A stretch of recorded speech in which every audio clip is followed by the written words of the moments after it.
por que as crianças de hoje em dia, elas não são mais obedientes como eram as crianças antigamente? Porque antigamente as crianças, elas obedeciam cegamente, tanto os pais quanto os professores, qualquer pessoa que detinha o poder, que era líder, essas crianças, de modo geral, elas obedeciam, né? E hoje em dia a gente percebe que há uma mudança nesse padrão de comportamento. As crianças, elas não obedecem mais os pais, elas não obedecem mais os professores. E o tema, como que eu vou dizer, o objetivo dessa live é justamente abordar o porquê, para que a gente possa compreender isso, poder melhor entender as crianças, para que a gente consiga ajudar elas a desenvolver um comportamento melhor, para que elas vivam melhor em sociedade.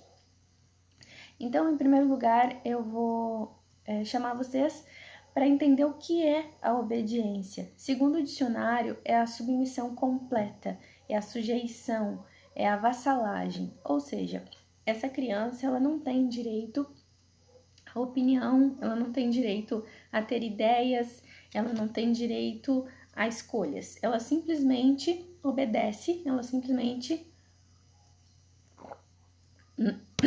baixa a cabeça e faz aquilo que estão mandando ela fazer. E por que hoje em dia a gente não tem mais esse tipo de obediência da parte das crianças?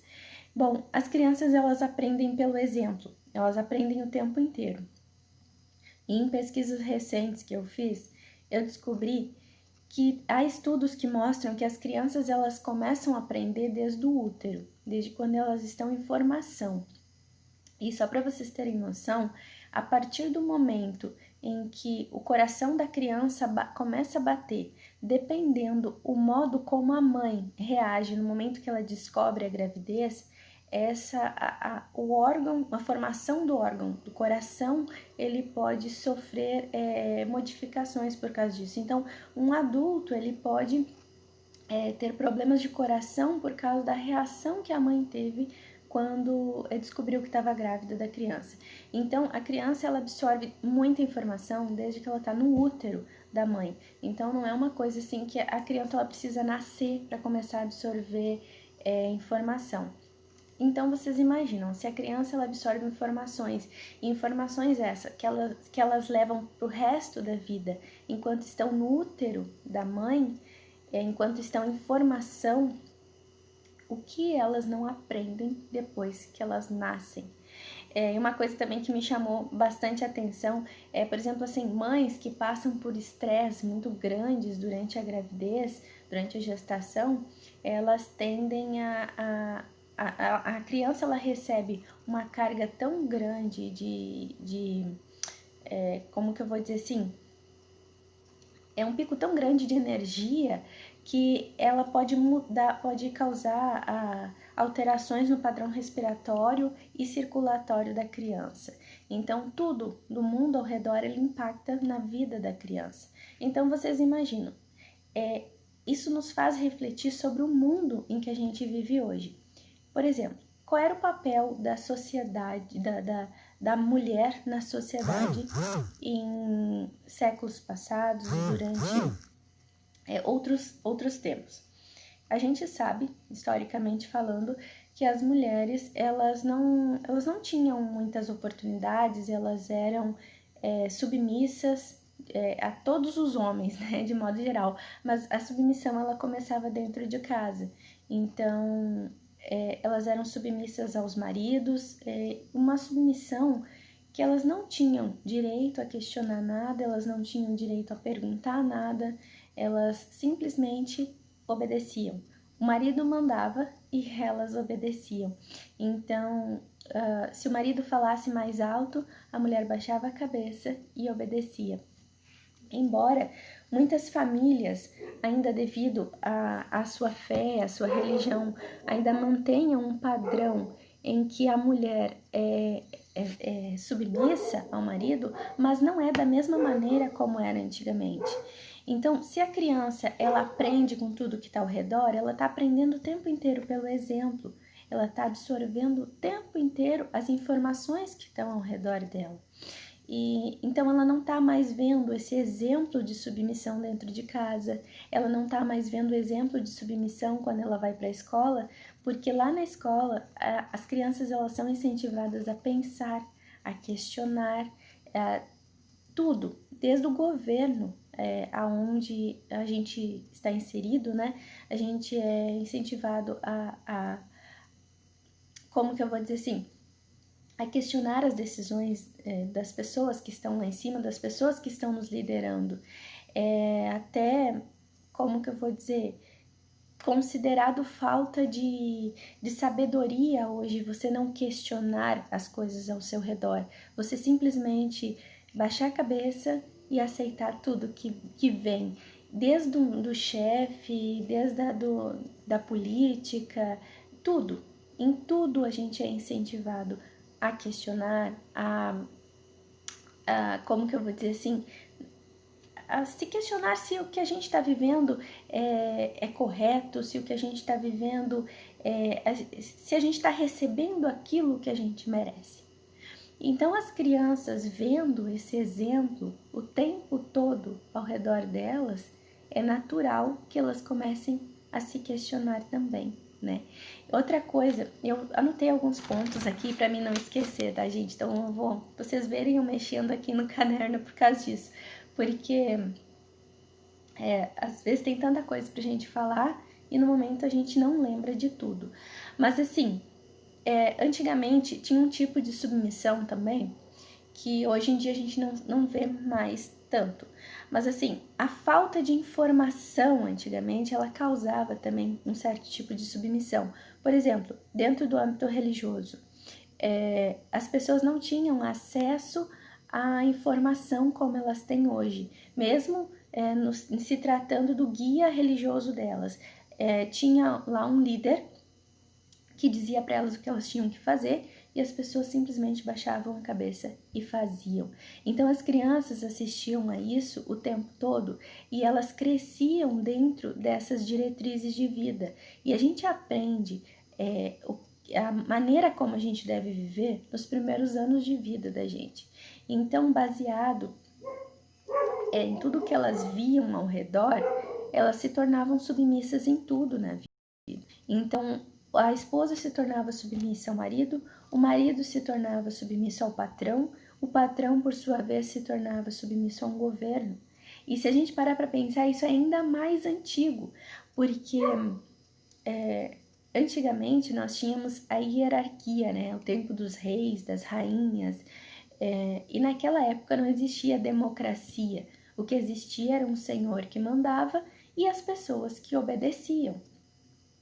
Então, quando você vive numa sociedade em que não há espaço para questionamento, você nasceu pobre, digamos, e você vai morrer pobre, então você não tem por que se questionar as coisas que estão ao seu redor, entende? Agora, quando você tem um mundo de possibilidades ao seu redor, você nasce num mundo em que alguém te diz, você pode ser aquilo que você quiser ser.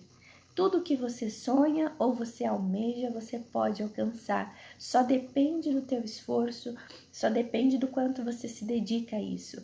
Tem uma frase que eu gosto muito, que diz assim, se você pode sonhar, você pode realizar. Então, as crianças, elas vêm desde pequenas sendo incentivadas a sonhar, sendo incentivadas a pensar, sendo incentivadas a ter personalidade, sendo incentivadas a dizer não quando elas não querem alguma coisa. Então, como que quando elas chegam na escola, como que nós podemos esperar que quando elas, mesmo em casa, a gente vai dizer algo e essas crianças simplesmente vão acatar e vão obedecer como se aquilo fosse um decreto. Desde os desenhos que elas assistem, há desenhos, que eu não vou citar aqui o nome, mas há desenhos que não tem como você deixar uma criança assistir, porque ali as crianças são extremamente mal educadas com os pais. E daí não é nenhuma questão assim de ter liberdade de expressão, de ter liberdade de fala, de ter liberdade de opinião, mas é uma questão de desrespeito mesmo. Então, há desenhos que nós realmente não podemos deixar os nossos filhos assistir se nós queremos que eles sejam minimamente educados. Então, desde os desenhos, já há um incentivo às crianças a questionarem as suas autoridades. É claro que, como que eu vou dizer, num âmbito maior, assim, dentro do que você considera educado, do que você considera respeitoso, isso é legal, entende? É maravilhoso você questionar o meio que você vive, questionar se você está recebendo aquilo que você merece, você questionar se o seu emprego é bom, se o governo é bom, se a sua religião é aquela que satisfaz a sua alma, se você... Enfim, entende? Dentro do... Como que eu vou dizer assim? Dentro das diretrizes do que a gente considera educado, do que a gente considera respeitoso, é bom questionar. Mas assim, quando se trata de algo que vai além, então é onde mora o problema, né? E qual o modelo de submissão que nós temos hoje? Hoje nós temos mulheres livres, nós temos o empreendedorismo, que cada vez mais as pessoas são incentivadas a empreender. Então,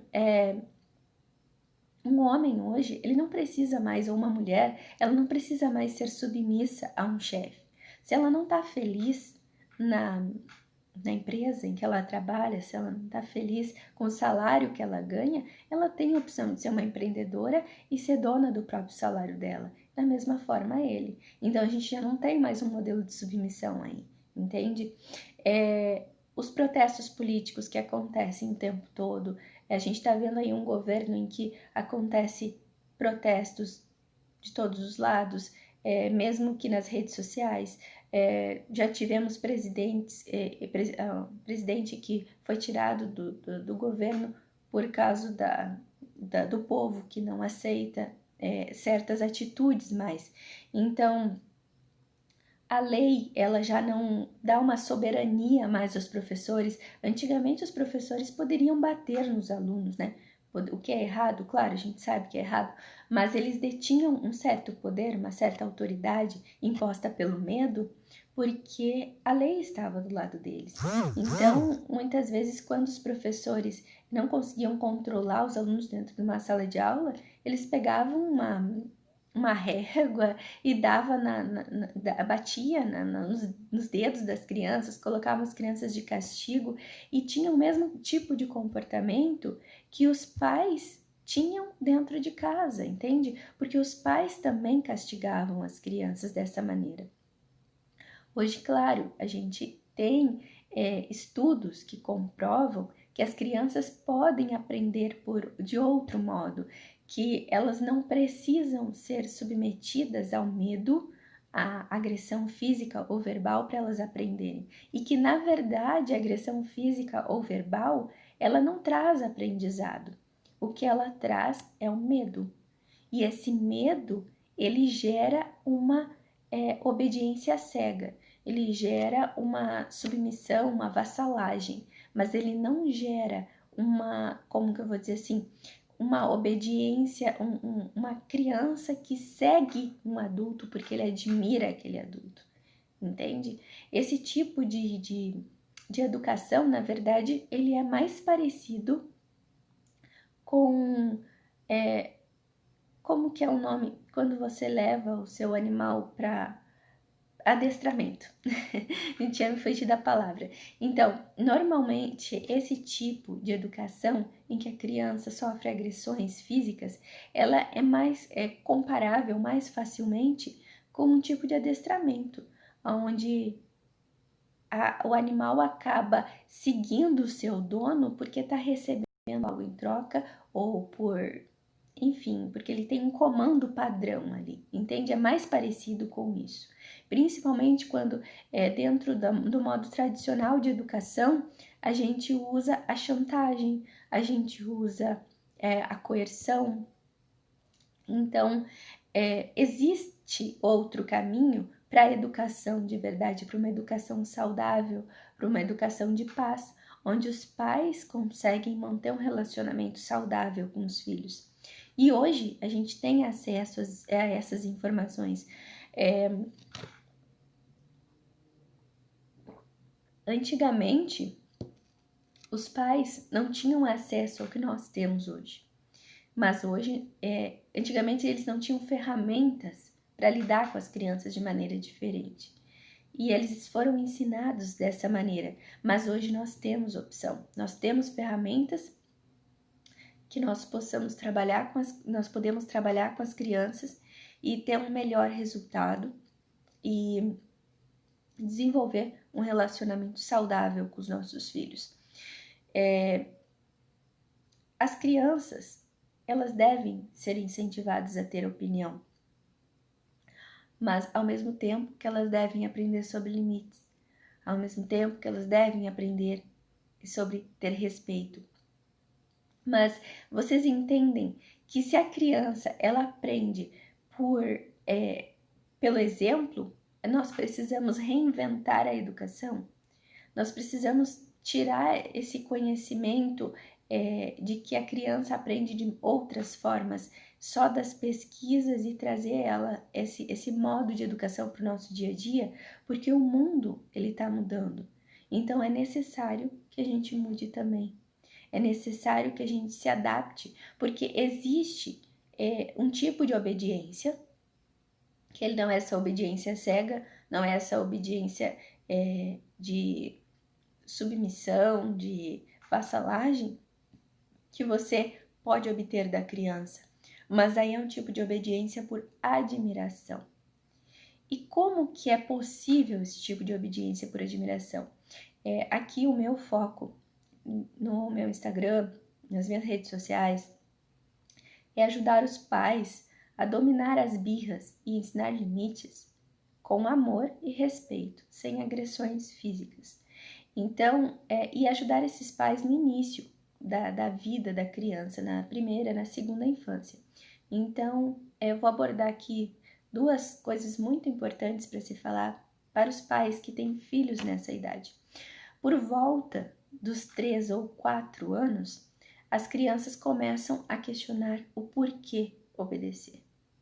O porquê que elas devem, por que elas não podem pular daquele banco, o porquê que elas não podem correr dentro do supermercado, o porquê que elas não podem estar na rua à noite, o porquê que elas não podem assistir certo desenho.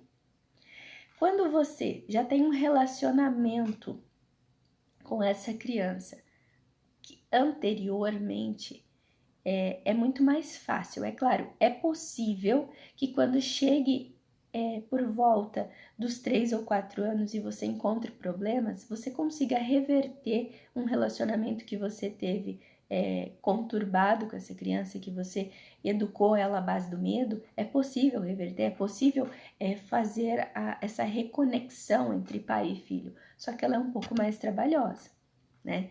Ela vai exigir um pouco mais de empenho do pai e da mãe do que se ela tivesse tido acesso a esse tipo de educação desde os 2 anos de idade, que é quando eles começam a impor a vontade deles de certa maneira, ou demonstrar que eles têm vontade própria. Porque o que acontece? Por volta dos 2 anos, a criança ela começa a descobrir a autonomia. E quando ela começa a descobrir que ela consegue subir num banco sozinha, que ela consegue comer sozinha, que ela consegue escovar os dentes dela sozinha, que ela consegue vestir uma roupa sozinha, então ela se sente livre, entende? Então ela começa, quando você pede para ela alguma coisa, é também a descoberta da linguagem, né? Então quando você pede para ela alguma coisa, a resposta pronta dela é sempre o não. E durante essa mesma fase, as crianças elas não têm capacidade de regular as suas emoções. Então, quando você pede alguma coisa para ela e ela te diz não, e você insiste porque aquilo é uma coisa que vai trazer perigo para ela, é uma coisa que vai prejudicar ela ou o ambiente que ela está, causa uma crise emocional na criança, causa uma birra que a gente conhece por birra, né? Eu não gosto de usar a palavra birra, porque birra rotula a criança, né? Ah, aquela criança é birrenta, aquela criança gosta de bater de frente com o pai, com a mãe, aquela criança gosta de desafiar, e esse não é o ponto. O ponto é nós entendermos o que acontece com a criança para que a gente consiga ajudá-la a encontrar um caminho aonde ela consiga equilibrar a vontade dela e aquilo que deve ser feito, né?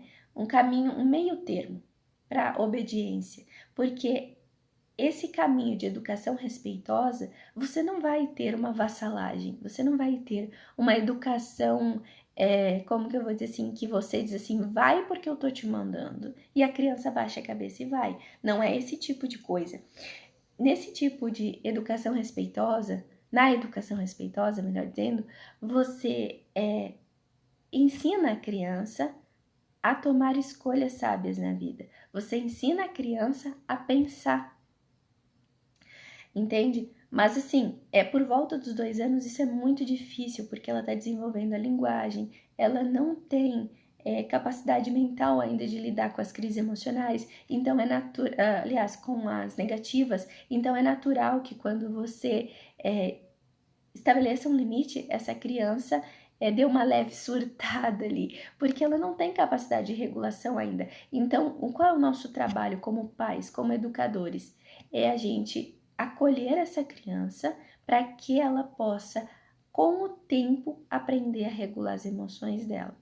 Então, quando chegar por volta dos 3 ou 4 anos, que ela comece a te questionar o porquê das coisas, então você já desenvolveu um relacionamento com essa criança e você consegue, você tem uma porta aberta ali para que ela confie em você, confie nas suas respostas. Não ache que é só manipulação ou porque você está mandando ela, porque você é que manda e ela tem que obedecer. Porque você é o adulto, entende?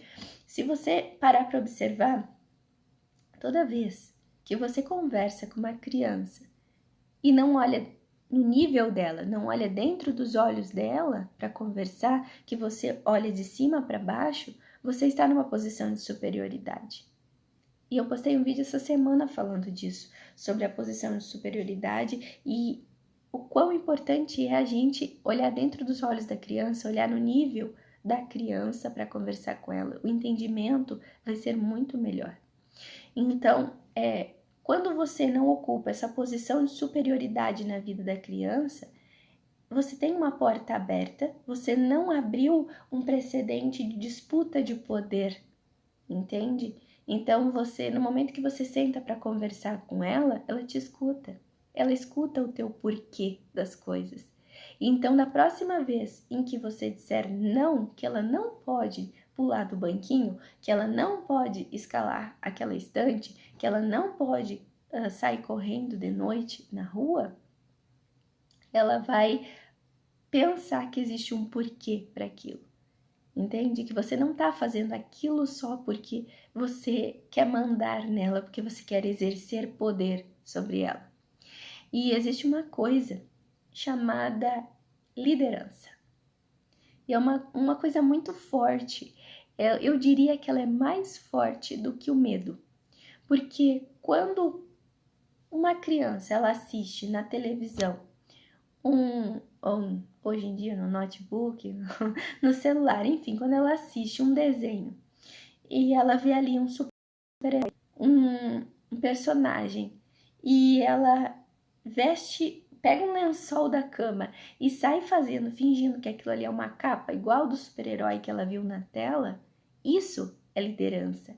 Ela admira aquela pessoa, aquele ser que está ali na tela e ela não sabe nada sobre aquela criatura que está ali. Entende? Mas ela desenvolveu uma admiração por aquele ser. Ela sabe aquilo que é exposto ali para ela apenas. Isso quando ela assiste bastante aquele determinado personagem. Mas então, esse poder de admiração de certa maneira, ele é muito maior do que o poder do medo, porque a comunicação, ela flui muito mais. Agora, você imagina, você já percebeu como as crianças ficam maluquinhas quando elas encontram certos personagens que elas veem nos desenhos, que elas encontram na rua com esses personagens, num shopping ou alguma coisa assim? Você já percebeu o quanto as crianças tendem a escolher os personagens preferidos delas para os aniversários delas, para festejar o aniversário? E por quê? Por que elas não escolhem a imagem do pai, da mãe, para ter na festa? Porque normalmente eles não são o objeto máximo de admiração delas. Elas admiram o personagem, elas amam aquele personagem, elas querem ser igual àquele personagem. Elas querem viver aquela fantasia daquele personagem. Então, esse poder de admiração está dentro das crianças. E se nós pegarmos esse poder de admiração e usarmos ele ao nosso favor, usarmos isso para educar as crianças, aí sim, aí a gente tem uma obediência com sabedoria. Porque essas crianças, elas vão passar a te escutar porque elas te admiram, entende? É claro que existe uma série de ferramentas que você pode usar no momento que está acontecendo a crise emocional, no momento em que você precisa convencer uma criança a fazer alguma coisa, no momento que você precisa conversar e explicar para a criança alguma coisa, existe uma série de ferramentas que você pode usar para que essa comunicação ela seja mais livre, ela seja mais fluida, para que você consiga obter melhores resultados. Existem maneiras de chegar na criança, diferentes maneiras de chegar na criança, que são mais eficazes, dependendo do tipo, da personalidade da criança, do momento que a criança está vivendo, da idade que a criança tem. E essas ferramentas eu não tenho como falar agora para vocês, porque elas são muitas. Essas ferramentas eu passo para o pessoal lá na minha mentoria. E é por isso que tem um resultado tão grande, porque existe uma maneira de comunicação mais fácil com as crianças, mas de modo geral, o que eu queria dizer para vocês é que existe uma maneira de você criar esse tipo de admiração dentro da criança, de modo que ela queira ser igual a você, de modo que ela queira ouvir você, de modo que a sua palavra tenha muito mais peso e ela não precise ser educada através do medo. Certo? Bom, gente, eu espero que vocês tenham gostado da live de hoje. Na próxima terça-feira eu vou estar aqui de novo para falar para vocês. E essa live vai ficar gravada, eu vou postar ela no YouTube, vou postar aqui também no Instagram e vou postar pedacinhos dela durante a semana para quem não quiser assistir toda ela, mas queira assistir pedacinhos que são mais relevantes para si, tá certo? Obrigada pela audiência de vocês, um beijo e até a próxima terça-feira.